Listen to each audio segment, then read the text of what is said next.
Hey everyone, this is Dr. Maples. We're here to start our lecture series on stratification and inequality. Now, this lecture series is a longer lecture series, and actually it fills the entire Section 3 folder. So this lecture series is going to cover all the material that's in that folder. There's a lot of material, there's a lot of ideas and terminology, so make sure to take the time to understand these as we go through them, and make sure you have plenty of time to complete everything that's in that folder. All right, let's get started. So first thing that I want you to do is take a moment to reflect on your own life and think about where things like resources might shape how you experience our society, how you might define yourself, and more. Resources come in all sorts of form. The obvious form is things like money or wealth that allows us to buy and do certain things, or in the absence, not do those things and make other choices. Likewise, too, resources includes things like information, the people that we might know, the connections that we might have, even the ability to be in certain areas. To have the resources to live in the school district that has that really great school is something that can be very helpful to you, but it's also something that excludes others. Think for just a moment the kinds of resources that you as a person might have available to you. Think too about the resources that maybe you had as a kid. These are the kinds of things that we're going to think about this entire lecture series, because at the heart of this idea of stratification and inequality, something we'll define in just a moment, we're really trying to get at the root of how do resources shape our individual experiences. In fact, this idea is so important that it has its own sociological lens. In fact, this is the last of the three lenses that we'll learn this semester. We've learned structural functionalism in trying to understand how our society remains stable over time. We've learned the symbolic interaction lens, which tries to understand how we learn so much about our society by interacting with others. Well, now we're going to put to use our third and final lens, the conflict lens, or conflict perspective, as I sometimes will call it. Now, this conflict perspective is all about trying to understand how the resources that we have available to us shape our experiences. We're going to come to find out that resources come in many different forms. They're not only financial. Moreover, we're going to bring in some of the ideas from our previous lecture, talking about the idea of ascribed statuses and how these, as a weird form of resources, can actually shape our experiences in our society. Now, with the conflict perspective, what we're trying to do is understand how unequal access to resources shapes our individual experiences in society. At the simplest version, we can think about things like having the funds to be able to afford to do something or not do something come to mind. But it can really get into detailed, unexpected areas. Things like feeling that you belong as part of something because of your past experiences, or resources that may make you feel like you belong. I personally didn't grow up from a background of having a lot of wealth. And it's intriguing to me as a professor today. I never really feel like I quite belong, because I know that all the other people around me, quite often their families were doctors, lawyers, and professors, and mine was a drill sergeant and a stay-at-home mom. So these are things that stick with me even today in terms of thinking about this conflict lens. Think about the things, too, that shaped your experience growing up. If you had a lot of resources available, celebrate how those helped you. Likewise, if you didn't have those resources, we're going to spend time thinking about how those have been things that you now have to overcome. And by the way, I think all of my students will do wonderful in overcoming the things that are before them. But let's learn more about them so we can figure out what our fight is all about. Let's dig into some terminology that's going to help us really put this conflict perspective into action. And that starts with one of the terms that's kind of in the title of the lecture, the idea of social inequality. Now, textbook definition-wise, social inequality is just the idea that we have an unequal distribution of things like wealth, power, prestige, resources, and more. There's an unequal balance in our society in terms of resources. Is that abnormal? No. In fact, if we look back at all the societies, we always are going to find some level of social inequality, even in ideal philosophical systems that don't actually exist anywhere except on paper. There's inequalities. In fact, inequality is something that's probably going to be present in any social arrangement that we could ever really think of, because even if we have equal resources, we'll still have unequal levels of power.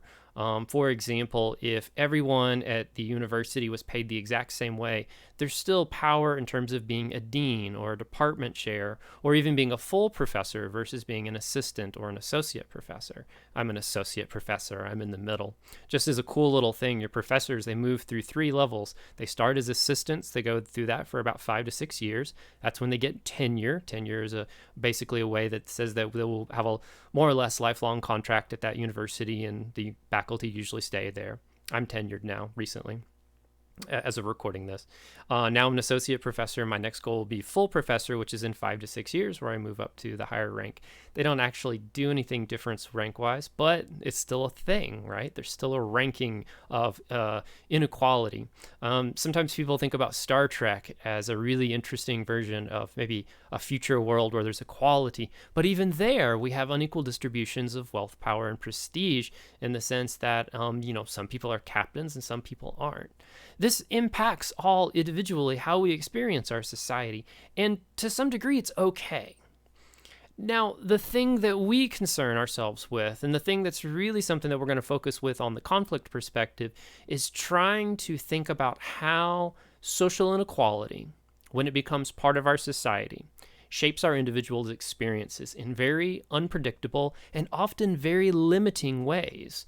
And moreover, how having resources can keep you in a certain status, whereas not having those resources makes it impossible or next to impossible to attain a status. We're going to think about how when equality becomes basically a predictor in who you are going to become, how that becomes a problem. That idea is something that we call stratification. That's the other half of the lecture series title. Now, with stratification, we're talking about the structured ranking of entire groups of people. And this structured, rigid ranking is hard for individuals to move up or down. And it also perpetuates economic rewards in our society, but also power. Now, when I'm in an in-person class, I'm able to draw a pyramid on the board. So try to imagine with me as we think about a pyramid shape.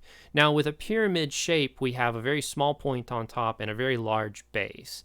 With this pyramid, think about how being at different points on the pyramid might give you a different perspective.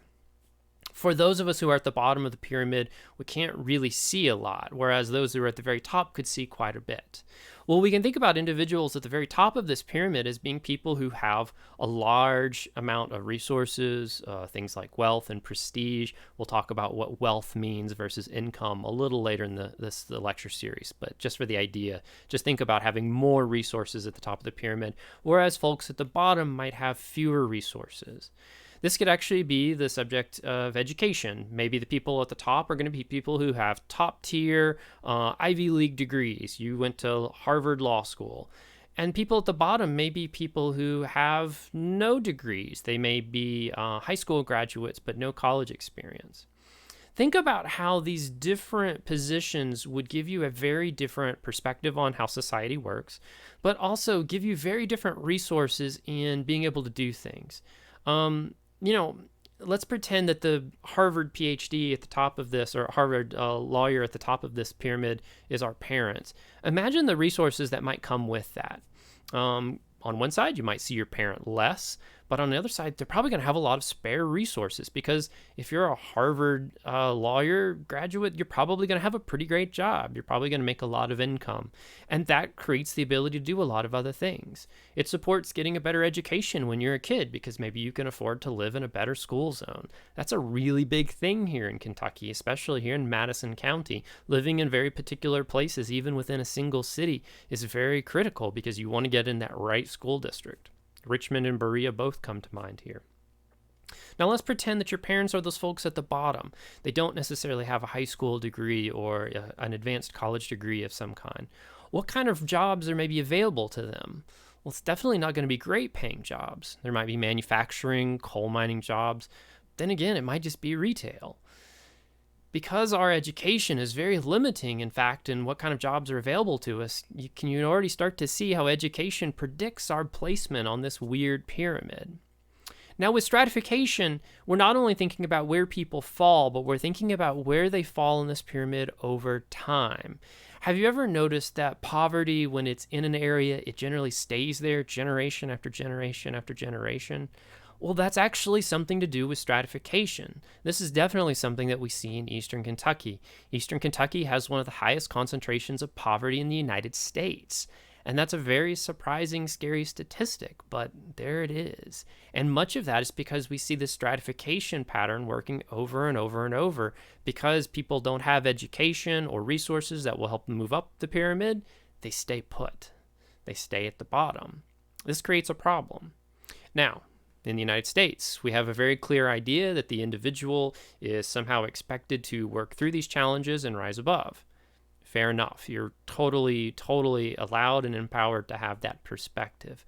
What I want to present, however, is to think about how resources come into play here.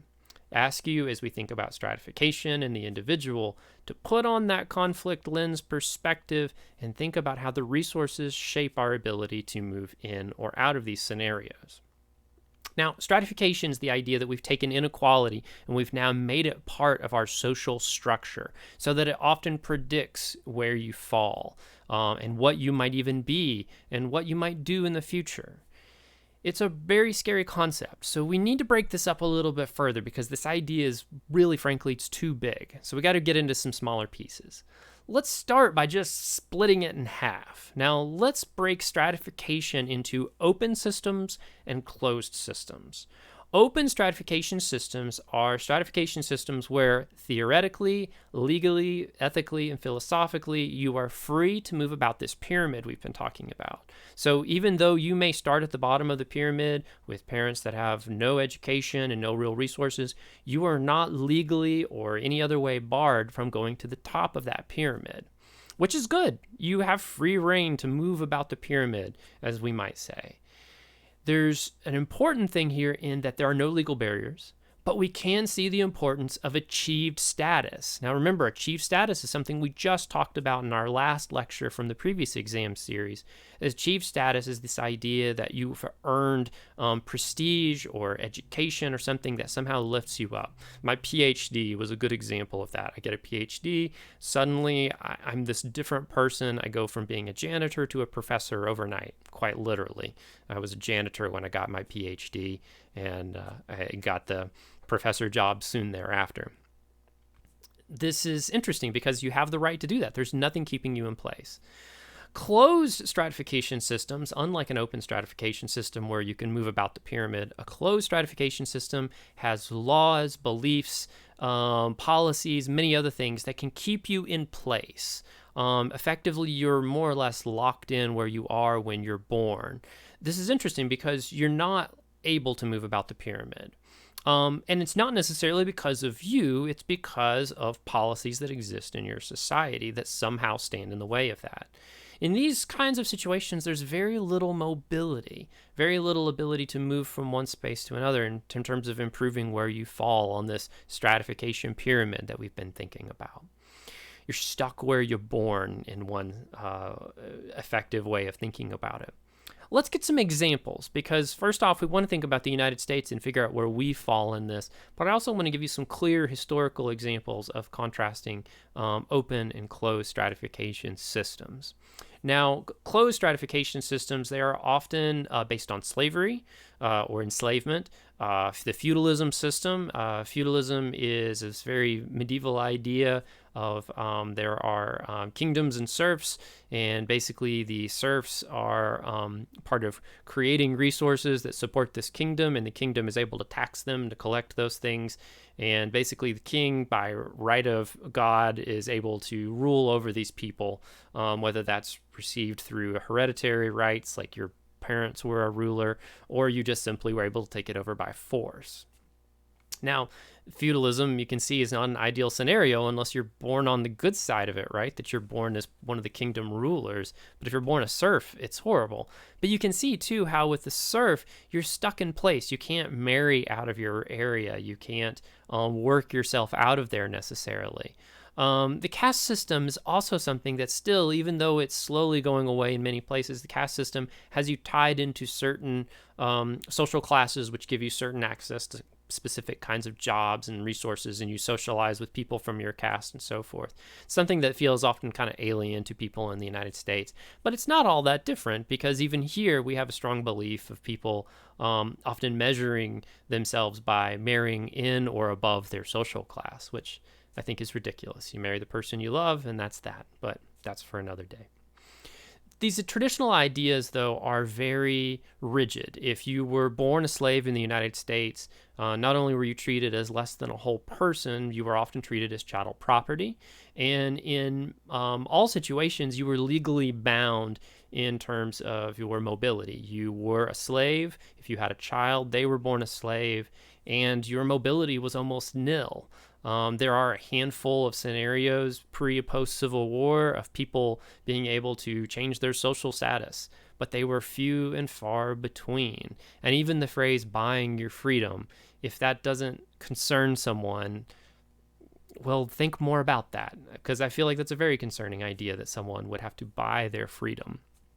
So these are things where people were very rigidly stuck in a particular spot in their social status. Now, pop quiz. Where does the United States fall? Are we an open stratification system or a closed stratification system? Well, it's a cliffhanger, because I'm not going to tell you until the next lecture. At our next lecture, we're going to pick up on that idea. Moreover, we're going to talk more about the United States version of stratification systems. In the meantime, these are some basic terms that we're going to use all throughout this lecture series, so make sure and take good notes on them. If you have questions, if you have concerns, get in touch with me. I'm happy to help you. Otherwise, I'll see you in the next lecture. Take care.